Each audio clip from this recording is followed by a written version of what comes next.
I hope you are continuing to take... Why does weird stuff always have to happen when I tell these stories? Everyone just remain chill, okay? Things don't have to get weird. Let's just not.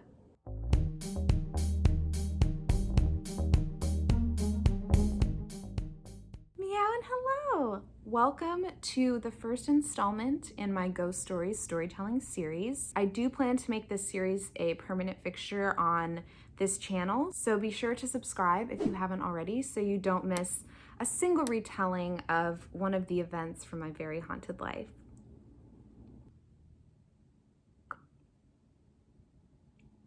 So this is the story of my haunted summer vacation, just straight out of a Goosebumps novel, circa 2009. It's a gorgeous summer day.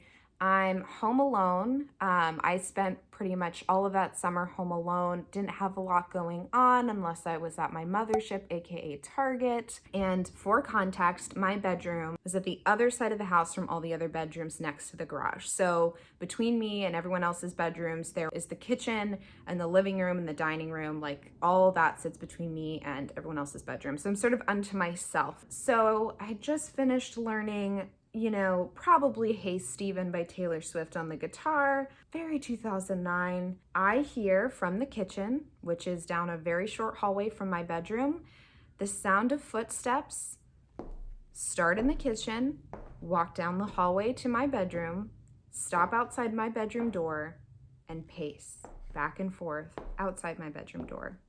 And I've since learned from the traumas and frightening experiences in my life that when it comes to the fight, flight, or freeze response model, I freeze.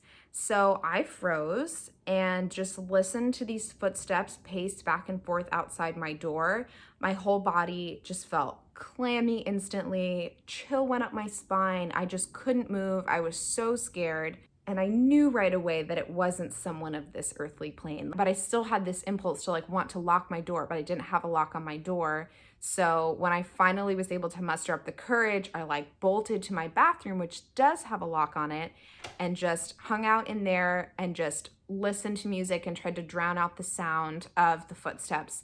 And eventually I turned my music off and I didn't hear them anymore. And I just remained terrified until my parents came home. So mere days later, I was in my bedroom again. And all of a sudden I hear the sound of the drawer that's in the island in the kitchen open, keys drop into the little ramekin that sits in that drawer, and it closes.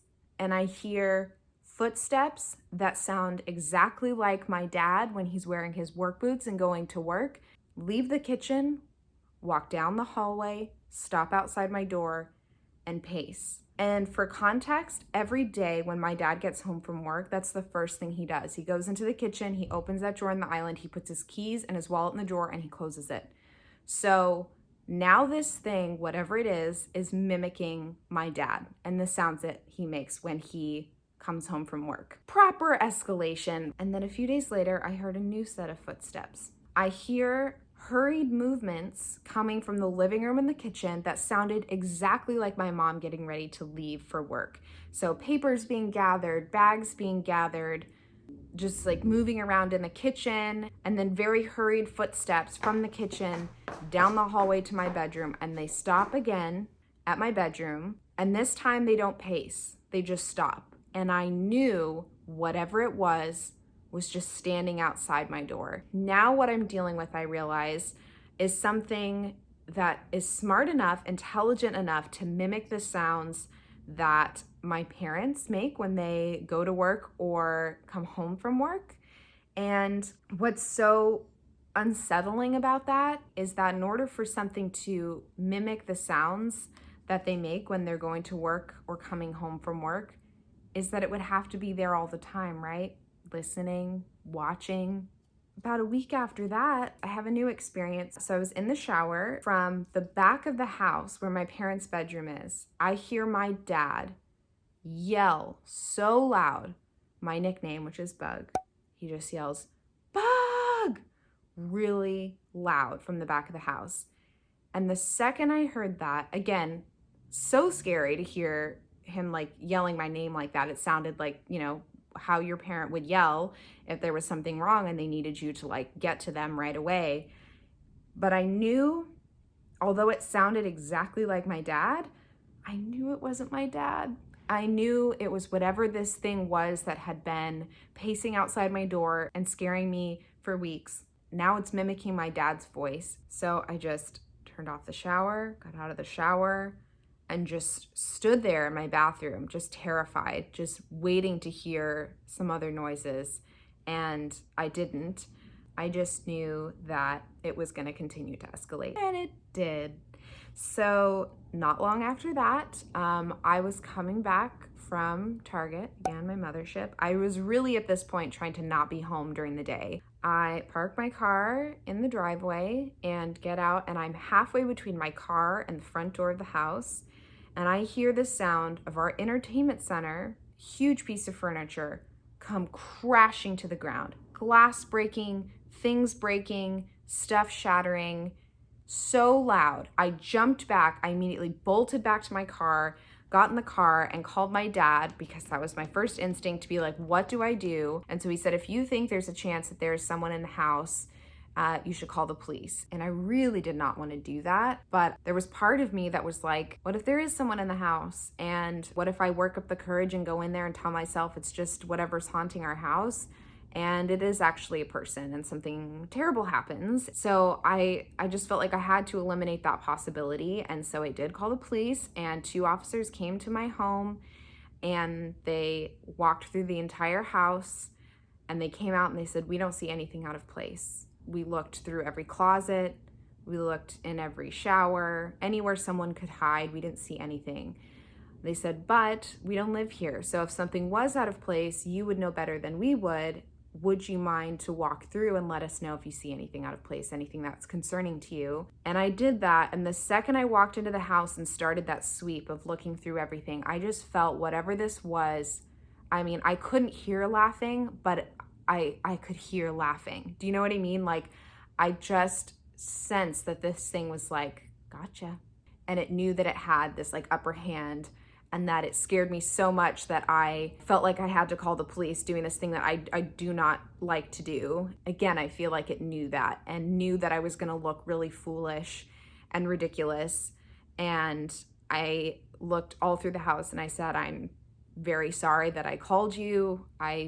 I don't see anything. I know what I heard, but I don't know what to say. So when they left, I finally had to have a moment and do something. Like, I was like, I have to stand up for myself. I have to confront this, which I was really scared to do. And I was choosing not to do the whole summer because I didn't know what I was dealing with really. And it just kept escalating. So I was like, I don't want to like confront this thing and not be prepared for the consequences of that confrontation, and choosing to address it and acknowledge it out loud. But I also knew that it wasn't getting better. It was continuing to escalate. And so I thought, well, I have to try something. So I stood in the living room and I just said out loud, I don't know who you are. I don't know why you're doing this, but this is my house. I live here with my family. And you're scaring me. The things that you're doing are scaring me, and I think you know that. But if you don't, I'm telling you that you're scaring me. This isn't okay. This is our space.